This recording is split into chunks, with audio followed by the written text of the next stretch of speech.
This art is rubbish. No, that's not an unwarranted opinion. This art is quite literally made of rubbish. The introduction of ready-made and found objects has been highly influential, reshaping the artistic landscape and challenging traditional artistic methods, being a catalyst for much of the work that we see today. First given the name by Marcel Duchamp in the early 20th century, although there is some speculation whether he was the first to create ready-made art. The concept of ready-made involves the appropriation of ordinary mass-produced items or rubbish as artworks. Moving the focus from craftsmanship marked a conceptual revolution, propelling art into a world where intellectualization and contextual reinterpretation became a precedent, and traditional artistic skill is put to the side. Artists, inspired by even the most mundane to the non-artist eye, unearth profound meanings in the overlooked ephemera of daily life. Going beyond conventional boundaries of artistic mediums such as painting or sculpture, using objects perceived as low value forms an alternative dynamic that challenges tradition and the status quo in artist communities, and puts into question almost everything that we've been taught previously about art. The significance of creating art from low-value miscellanea comes from its ability to prompt a re-evaluation of conventionality. By putting such everyday items into the artistic spotlight, artists can create a movement where the context in which it's given and the intention of the artist can intertwine, all with the qualities of the objects themselves. This encourages the viewer to reconsider their preconceptions of art and opening up their minds to a new way of seeing. As noted by Gloria Steinem, most art in the world does not have a capital A, but it's a way of turning everyday objects into personal expressions. In this video essay, we'll be aiming to look at the incorporation of found object and ready-made into the contemporary artist scene, unpacking the impact that unconventional artistic materials have had on creative expression, while also looking at the broader conversations surrounding creativity and how it's changed its shape over the progression of time. So, all of this prompts the question, how has contemporary art developed from the birth of found object? And how have the statements created from rubbish art changed over time? The influence.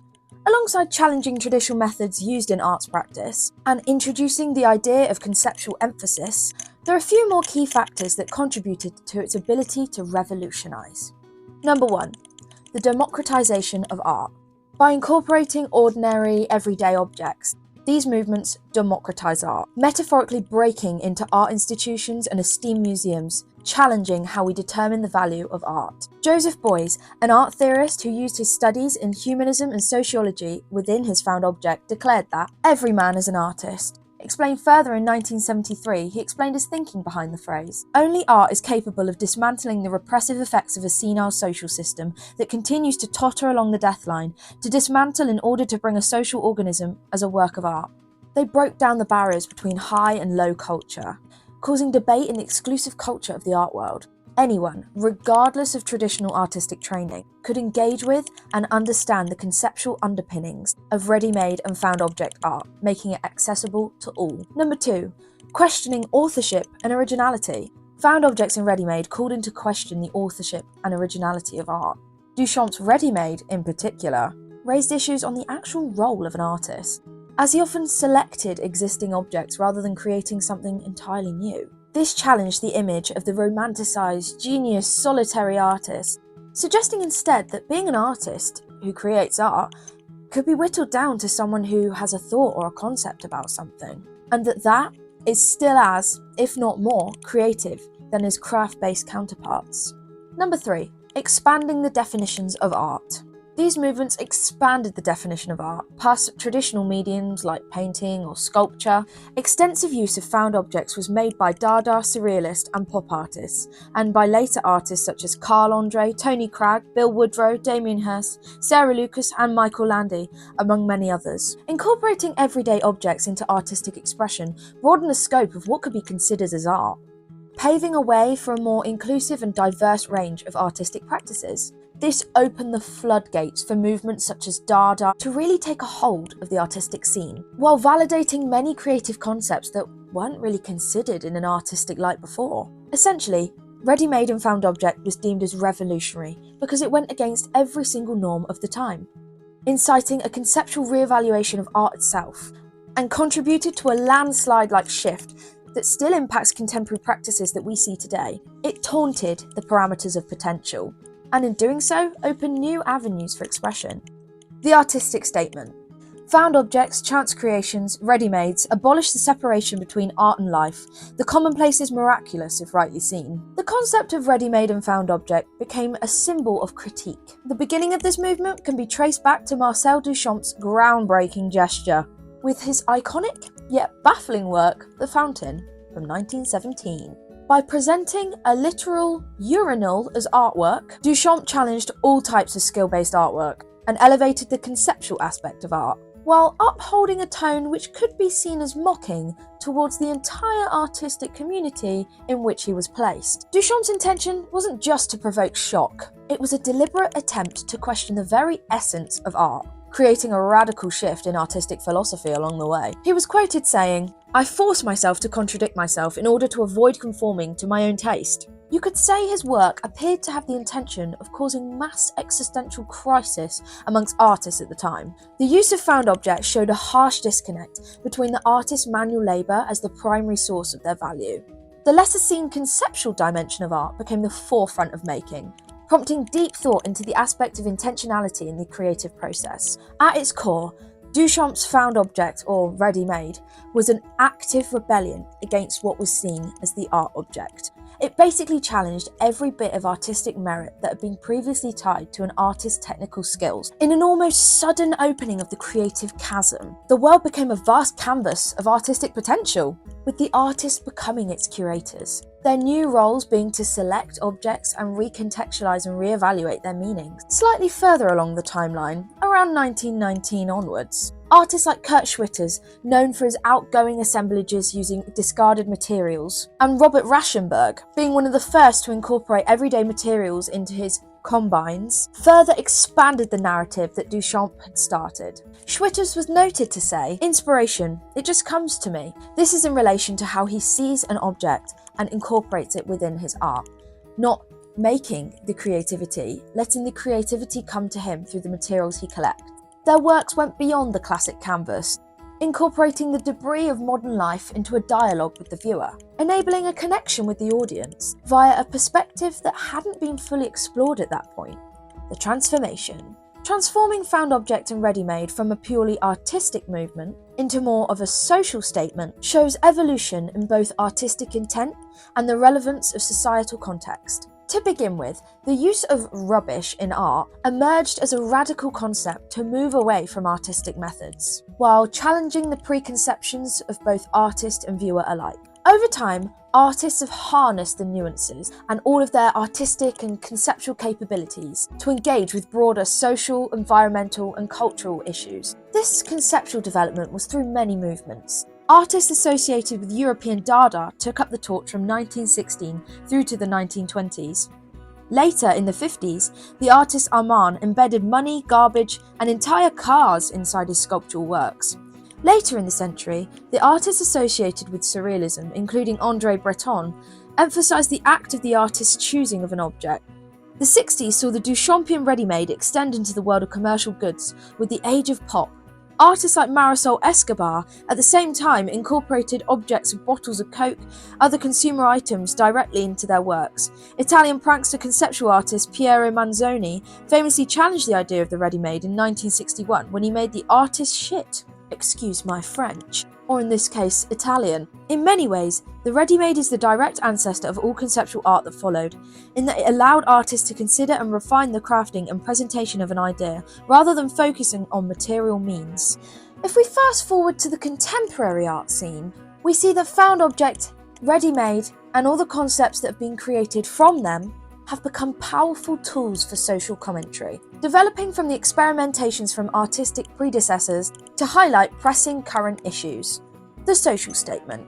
One notable aspect of the evolution is the way in which artists use found object and ready-made to address environmental issues. The use of discarded, repurposed materials in art reflects a growing awareness in society of ecological issues and the weight that the impact of human consumption is having on the world.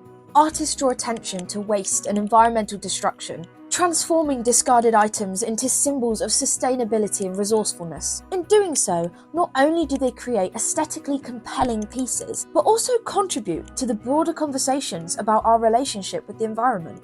A great example of this was the conceptual live performance art. For 1 month, Robin Greenfield lived just like the average person, eating, shopping, and consuming just like so many of us are used to, but with one big exception. He had no garbage can. Instead, he had to wear every single piece of trash that he created. This immersive experience took place in Los Angeles, California, April 20th to May 20th, 2022, and was met with curiosity and intrigue.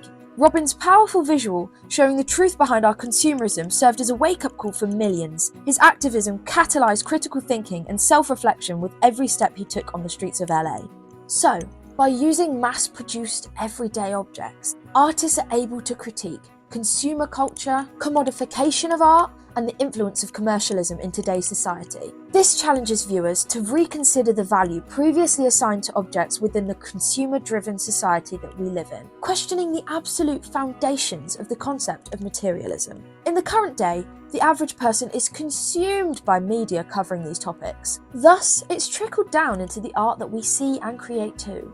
This shift in how artists use found objects or waste in art reflects a heightened societal awareness of ecological challenges and the responsibility of individuals in a larger environmental narrative. The work created is often used as a vessel for conversation about the environment and consumer culture. It transcends language and is accessible to all. Its creative outlook on current dire situations has the potential to engage audiences in ways that the media can't, enacting the pursuit of change. Found object and ready-made can also serve as platforms to explore identity and social issues. Artists can incorporate culturally significant objects, relics, artifacts, pieces of value within their culture, providing a unique perspective to examine issues such as race, gender, cultural norms, and their heritage. This culturally critiquing approach can prompt viewers to confront and question prevailing societal norms from their own cultures, or ones that they aren't a part of, fostering a deeper understanding for diverse perspectives. Discussing in an interview with an Indian artist, Subodh Gupta, "For me, art has one language, and it's not relevant to divide the artistic legacy and production into Western or non-Western. We all work in a similar way, from the visual and conceptual point of view. On the other hand, the artist is always rooted in their own tradition. This is the reason I use Indian objects in Hindu rituals. Jasper Johns could make the American flag the way in which he did it, only because he was an American artist. There is a combination of local and global languages. Everybody can read and understand the art and the paradoxes of our life." It's interesting to see how a found object artist uses this to explore culture and Indian heritage. Artists also use found objects as a vessel for narrative and memory, often being used to carry personal or historical significance into their works. By incorporating physical items that involve concepts from their past, they create artworks that evoke a sense of nostalgia or provoke reflection. The What Were You Wearing exhibition displays items that were worn during sexual violence or assault, and is an example of how an object can hold such immense feeling, showing how an item can stand alone as art that makes you feel. The original exhibition, which opened in December 2021, consisted of 5 outfits contributed by a survivor from each of the 5 United Nations regional groups. At present, the exhibition features 103 outfits that collectively represent 1.3 billion survivors of sexual assault worldwide. By exhibiting the outfits worn by rape survivors at the time of their attack, the exhibition initiates conversations about victim blaming that tends to propose that victims were asking for it in cases of sexual assault. The items in this collection, through context and conceptualization, become a vessel for discussion about critical issues, opening a visual space for confrontation about how these issues are viewed. As shown through these examples, artists use found objects as a versatile tool for exploration, critiquing and expressing a multitude of issues that are important to them and the community they're surrounded by, using the conceptual element to their advantage to become symbolic for necessary future conversations. The conclusion. Concluding, found object has made a significant influence on the contemporary artistic world that we're surrounded by today. The evolution from simple aesthetic statements to social awareness tools has propelled art into new realms of engagement and dialogue. Today, artists harness the potentials of everyday objects to discuss a plethora of issues, challenging consumerist norms, addressing diverse facets of identity. Overall, found object has become an incredible tool for commentary. The democratization of artistic expression that it influenced has expanded the reach and relevance of art, making it more accessible across diverse audiences and connecting people in a new, personal and unique way. Transformation into conceptual artistry also shows a shift in the traditional role of an artist. Beyond creators of visually compelling works, artists can now be seen as advocates, educators, influencers of any topic they want to cover. They use their creativity to prompt conversations, challenging perspectives, and contributing to the understanding of the issues shaping the wider world. Continuing the use of found objects from its birth up to today reflects a commitment to innovation and experimentation within art. Artists are able to explore unconventional materials, installations to interact with, and ephemeral experiences. By pushing the boundaries of tradition, they challenge the use of mediums that have been the norm for centuries prior. This ongoing evolution makes sure that art remains a dynamic and responsive reflection of the complexities and challenges of our contemporary society. As society continues to evolve, so too will the ways in which we use found objects. So yeah, this art is rubbish. It's not rubbish at all when you think about it. I've been Mariella. Thank you very much for watching. Have a lovely rest of your day. Bye!